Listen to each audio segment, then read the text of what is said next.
slasher spree, where mysteries and terror be and darkness comes for you and me. Join us on a slasher spree. There's no place to hide, and soon you'll see siblings on a slasher spree. And the siblings are back. Your ear holes are welcome. Their ear holes better be thankful after all this mouth hole work we're about to do. Oh. Well, not what I meant, but that was worded terribly. Well, yeah, let's say that you never say mouth hole work ever again. Okay, that's fine. Today, we'll be exploring the multifaceted history of, drumroll please, Ding! Taxidermy. From its early beginnings to its modern applications. But what is taxidermy? Some of our listeners may be asking themselves. Well, taxidermy is the art and science of preserving and mounting animal specimens for display, and it has a rich and diverse history that spans centuries. Whoa. Originating from practical pursuits such as scientific study and trophy preservation, taxidermy has evolved into a unique art form of art, cultural practice, and scientific endeavor. The origins of taxidermy can be traced back to ancient civilizations, where rudimentary methods of preserving animal remains served various practical, religious, and scientific purposes. First, we'll explore the early practices of taxidermy before the 18th century, shedding light on the ancient techniques that laid the foundation for the evolution of this really unique craft. Yeah, it's so cool. One of the earliest instances of animal preservation can be observed in ancient Egypt. Egyptians practiced a form of taxidermy by mummifying sacred animals such as cats, birds, and even crocodiles. Crocodiles are big. I know, that'd be work. Big, okay. These mummified creatures were often associated with deities and used in religious rituals.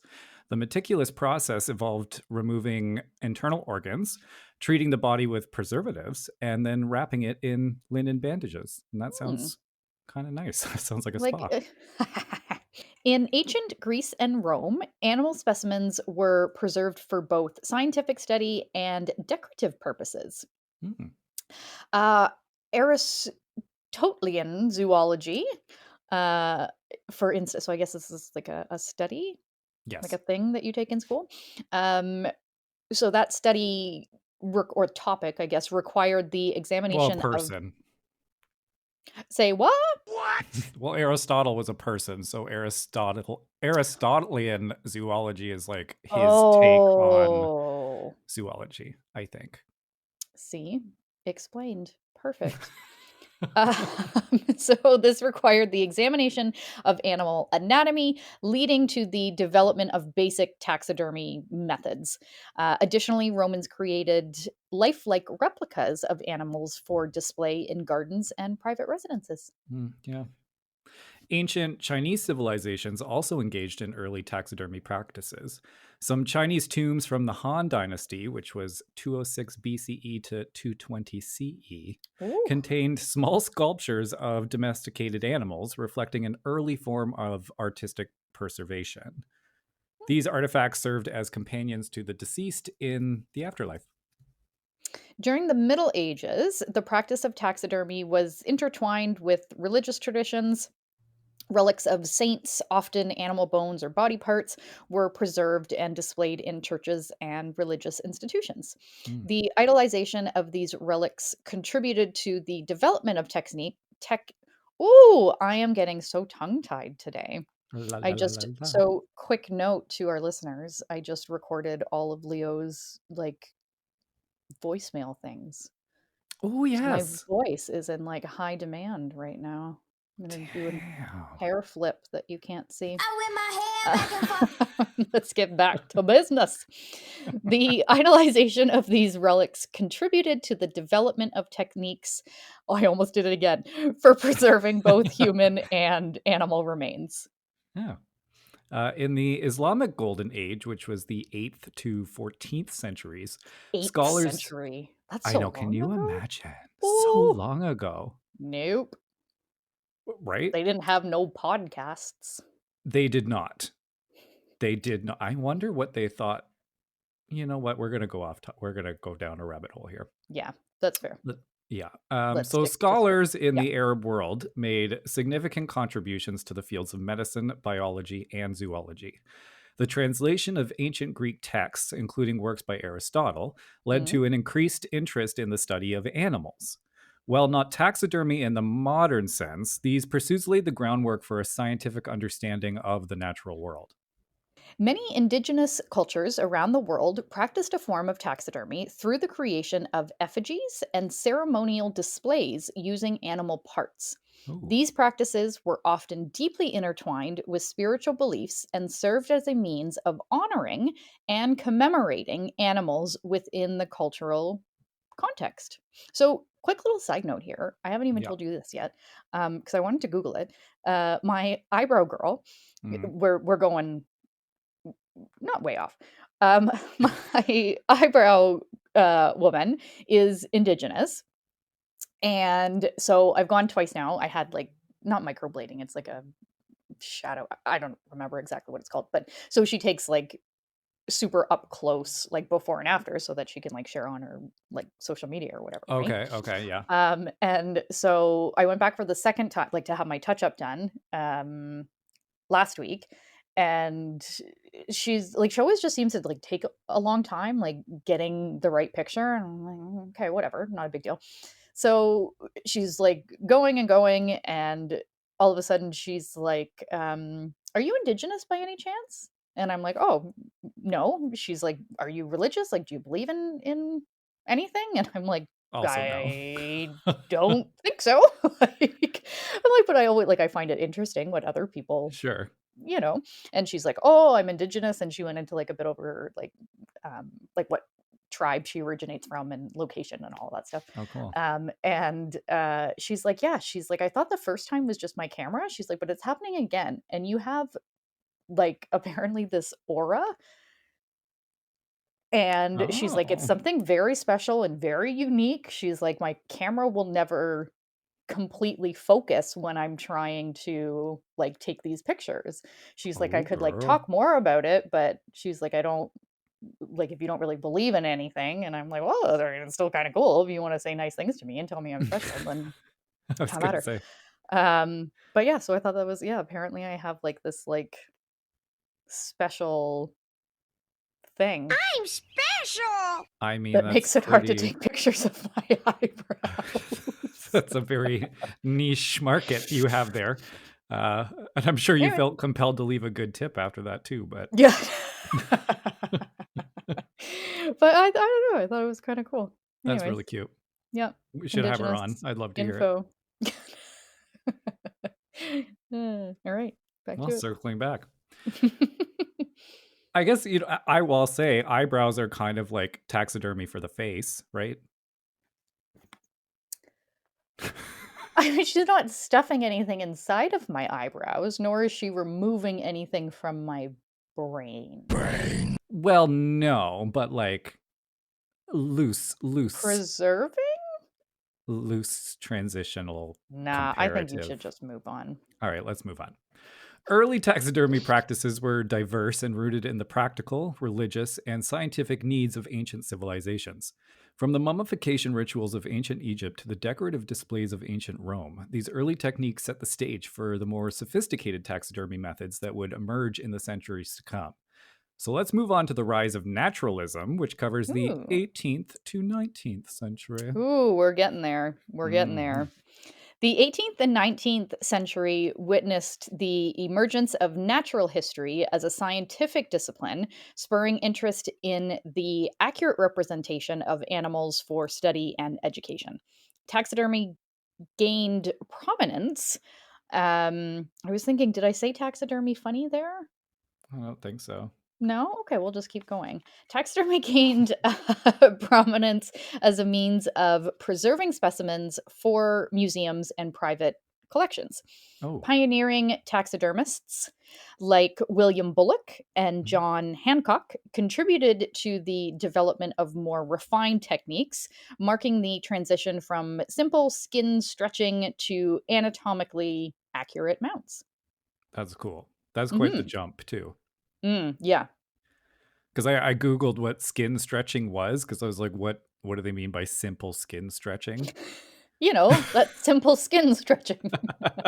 So I had to Google, and apparently, what they used to do is using like a rope and string, they would stretch the skin to like a wood Oh, border, like a door frame type of thing, and they would okay. stretch it and make pelts and rugs Oh, so they weren't and making it look like the yeah, it was animal, more so of like like the bear rug. using the Okay, materials as opposed to recreating the animal in that its makes sense. essence. Yeah. Uh, the Enlightenment period, Ooh. characterized by a pursuit of knowledge and reason, laid the intellectual groundwork for the rise of naturalism in taxidermy. Natural history emerged as a scientific discipline, emphasizing the systematic study and classification of the natural world. Taxidermy became an essential tool for preserving and studying animal specimens, contributing to the growing fascination with the diversity of life on Earth. During the 18th century, taxidermy increasingly became a crucial aspect of scientific exploration. Naturalists and collectors sought to document and study the fauna of distant lands, necessitating methods for preserving specimens for both transportation and study. Early taxidermists developed techniques for preserving and mounting animal skins, making a departure from crude methods of the past. Ooh, it wouldn't be nice. I don't like it. It's also marking a departure from crude methods. Oopsie. The late 18th and early 19th centuries witnessed significant advancements. Why can't I say this word? Advancements. Advancements. Advancements. Advancements in taxidermy techniques, particularly in the mounting of specimens. Oh, chicka wah wah. Taxidermists began experimenting with internal frameworks, wire armatures, and Ooh. clay to achieve more lifelike poses and anatomical accuracy. Oh. Mhm. This departure from static and unnatural poses contributed to the development of naturalistic dioramas, which, Ooh. okay, I'm here for, but I do have to say that I enjoy the unnatural, fucked up face Oh, poses, yeah, like the like the lion bad at that store. taxidermy? Yeah. Yes. I Like the love that best. lion. He is precious. Like just so perfectly imperfect. Yeah. Well, bad taxidermy is like a whole market in itself, It is, right? and it's so good. Yeah. It's so Yeah. good. Anyway. Several key figures played instrumental roles in the rise of naturalism in taxidermy. As mentioned before, one such figure was William Bullock, a taxidermist and natural history entrepreneur, known for his lifelike dollaраmas. That's a store. Known for his lifelike dioramas and exhibits. John Hancock, another influential taxidermist, focused on the anatomical accuracy of his mounts, setting new standards for realism. That's so cool. Imagine just being like, I'm the best at this, and being at like Like competitions anything. for so yeah. Like being good at anything? No, I can't, I can't fathom. Oh, so okay. So as Uh, the demand for skilled taxidermists increased, workshops and schools dedicated to the art of taxidermy began to emerge. These institutions provided aspiring taxidermists with formal training in anatomical study, sculpting, and mounting techniques. Taxidermy became a respected profession, attracting practitioners with a combination of artistic sensibility and scientific rigor. Rigor. Oing, oing, oing, oing, oing. The Victorian era saw a peak in the popularity of taxidermy. Explorers and naturalists returned from distant lands with exotic specimens, fueling a craze for collecting and displaying mounted animals. Innovators like Carl Achille Introduced dynamic and immersive dioramas that aimed to replicate natural habitats, contributing to the artistry and naturalism of taxidermy during this period. Mm. And then the principles of naturalism established during the 18th and 19th centuries continue to influence modern taxidermy. Mm. Today's practitioners draw inspiration from the anatomical precision, artistic expression, and scientific accuracy championed by their predecessors. So cool. The legacy of naturalism persists in contemporary taxidermy as artists explore innovative materials, ethic considerations, because it's important, and new Mhm. approaches to capture the essence of the natural world. The 19th and 20th centuries marked a transformative period in the field of taxidermy. As natural history gained prominence, taxidermists sought to refine their techniques, like you mentioned, moving beyond the basic methods of Mhm. earlier centuries. Here are some examples of this refinement stage. Ooh, okay. So the introduction of glass eyes in the late 19th Ooh. century replaced traditional methods of painting eyes directly onto the specimen. Like, that's a Oh, choice. sort of like eyeshadow, like if you like paint an eye on your eyelid That's what I think. They would like pin the lids down and then and then paint paint. an Oh, eye over that's the skin, terrifying. right? Sounds very scary. So the glass eyes basically enhanced the Mhm. lifelike appearance of mounted animals, contributing to the overall realism of taxidermy itself. In the mid 20th century, foam injection became a popular method for creating lightweight and durable forms. Hmm. This technique allowed for mass production of taxidermy mounts and contributed to their accessibility in educational institutions and museums. I'm sorry, but who mass produces taxidermy? There's probably competing companies that own the taxidermy Like I market. can't picture like a plant, not a plant, but like a factory. Like, Of just wow. like mounts. I mean, yeah, they got to be made and access somewhere. Well, all right. Or the companies make these modern materials, such as epoxy Ah! resins, polyurethane foams, and synthetic fur, have further expanded the possibilities Mm. for taxidermists. These materials provide durability, ease of use, and lifelike textures, allowing for greater precision in recreating animal appearances. In the latter part of the 20th century and into the 21st century, taxidermy experienced a resurgence as artists began to explore the craft for its artistic potential. Ooh. Taxidermists like Polly Morgan and Damien Hirst utilized unconventional materials and techniques to create provocative Oh. and conceptual works. Conceptual, pushing the boundaries of traditional taxidermy even further. Ooh. Push it all the way. Push it good. Right? That's Push what I it was real singing. Push good. it real good. Oh god. Okay. Prominent taxidermists like Carl Ackley and Roland Ward played pivotal roles in elevating taxidermy to an art form. Hmm. Ackley, in particular, revolutionized the field with his innovative sculpting techniques and immersive dioramas, setting new standards for naturalistic representation. Taxidermy became a sought after skill, with practitioners catering to museums, zoos, and private collectors like ourselves. Hmm. This golden age produced several pioneering taxidermists who revolutionized the field. Carl Ackley, as we keep mentioning, was often considered the father of modern taxidermy and played a pivotal role. His innovative techniques included using sculpted forms and clay to accurately replicate animal anatomy. Ooh. Ackley's work went beyond mere preservation. It aimed to capture the essence of the animal in its natural habitat. Roland Ward, based in London, also made significant contributions, developing methods for preserving animal trophies and creating lifelike dioramas. Yeah, Okay, this animal era. trophies. The animal Oh, all I can think of is like a poor little lion.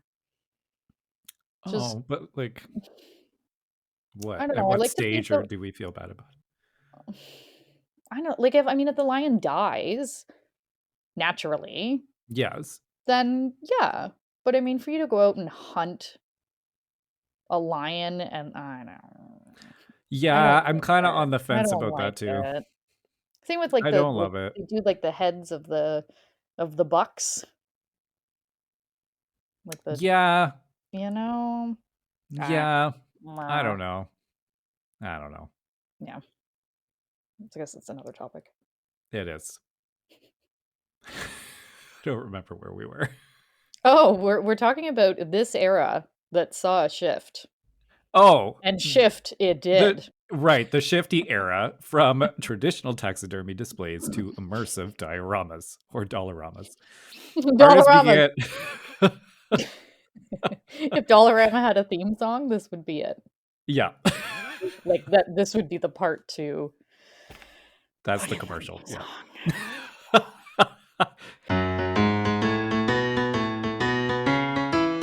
I'd buy that for $1. So artists began arranging taxidermied specimens in meticulously crafted environments, creating scenes that mirrored the natural habitats of the animals, which is cool. Mhm. These dioramas aim not only to educate, but also to evoke a sense of wonder and Ooh, appreciation for the beauty of nature. I get so it, whimsical. right? So the lion is like frolicking in the grass, or Mhm. like, Yeah, that's what it was doing before it was shot and killed and then stuffed. yeah, but now it's doing it for eternity. No, You gave it eternal life in the form of no, art. or you no, no, no, thank Well, you. I'll tell you this. Ackley's African Hall at the American Museum of Natural History and the Mm, work of James L. Clark are exemplary of this trend. Did you mm, know that? okay, now I do. The mid 20th century then witnessed a decline in taxidermy's popularity, particularly due Oh, good to timing.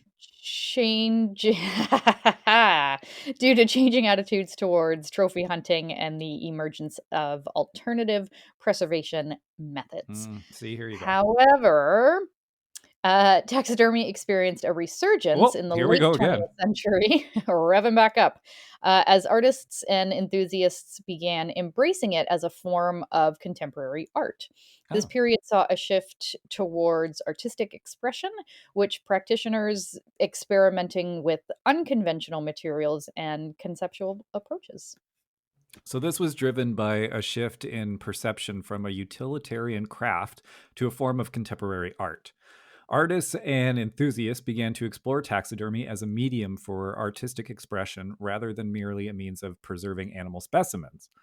This shift marked the emergence of a new generation of taxidermists who embraced unconventional materials, conceptual themes, and innovative techniques. This resurgence has seen practitioners incorporating diverse materials such as mixed media, found objects, and synthetic elements into their work. Hmm. Artists use taxidermy to explore themes of environmentalism, hunimal, which is Beautiful. kind of hunimal, human animal relationships, and the intersection of nature and culture. This contemporary approach has expanded the boundaries of taxidermy as an art form, attracting a new audience and challenging traditional perceptions. Mhm.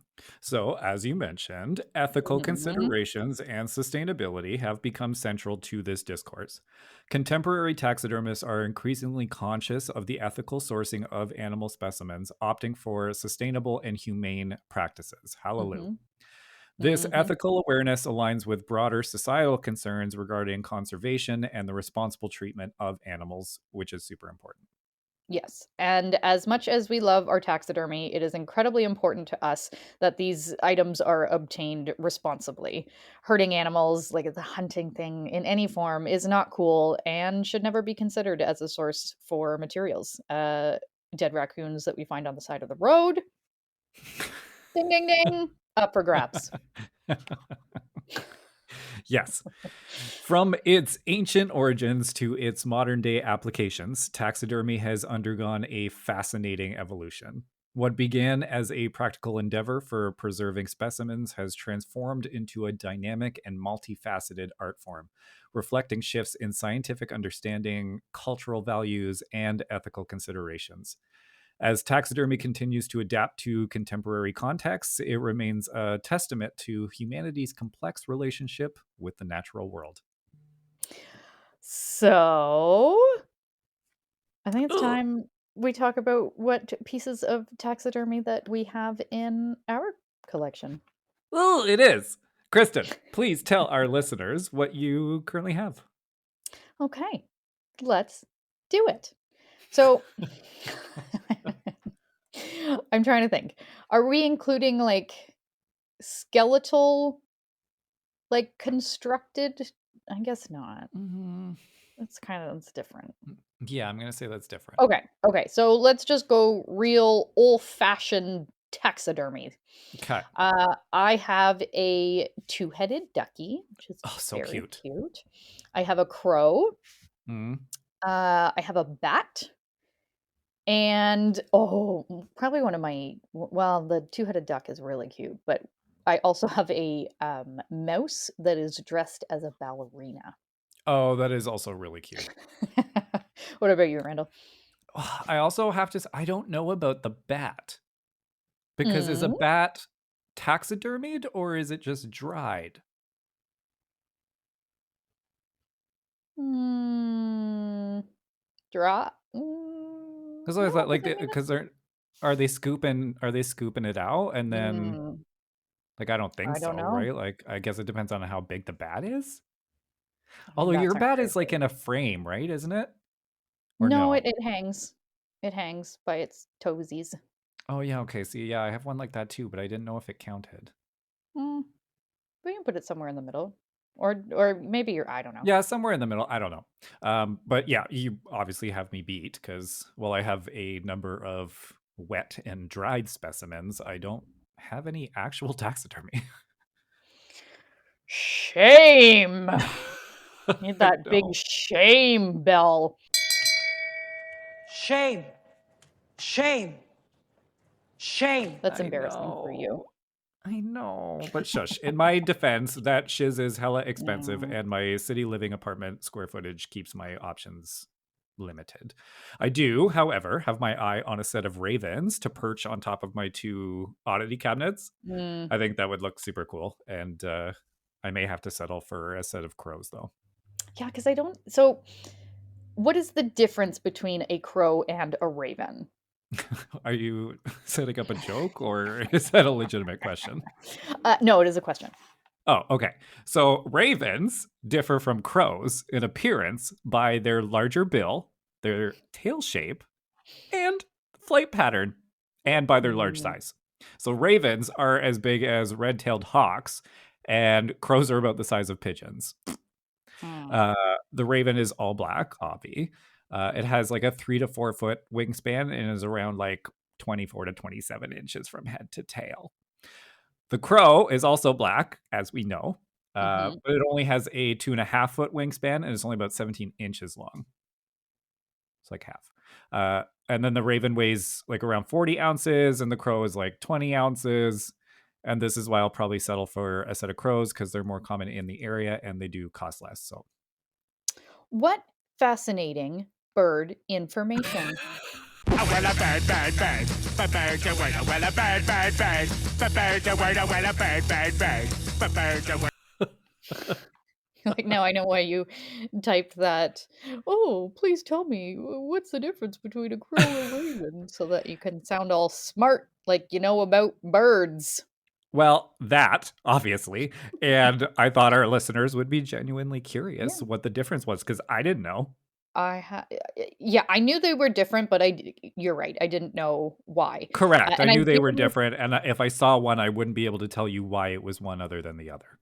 right, right. And if I'm not mistaking, something maybe we should have Googled ahead of time, I'm almost certain that ravens are illegal to own. Oh, I think that's why you find crows more readily available. I yeah, don't that think you could can be legally too. own a raven. maybe they're like a part of the An endangered. yeah, that Yeah. could be. I mean, not that. Yeah. But I swear, how do you remember approximately how much was the crow that you bought? But it was also part of like the display too, right? So you It had, like yeah, like perches on like a wooden skull thing. I want to say I'm pretty sure it was like 450. oh shit, okay, because I was gonna say the ones at the Curiosity Store in Hamilton that we've talked about. Yeah, yeah. They have a pair there that I really like, but they were marked I think at like $400 a piece.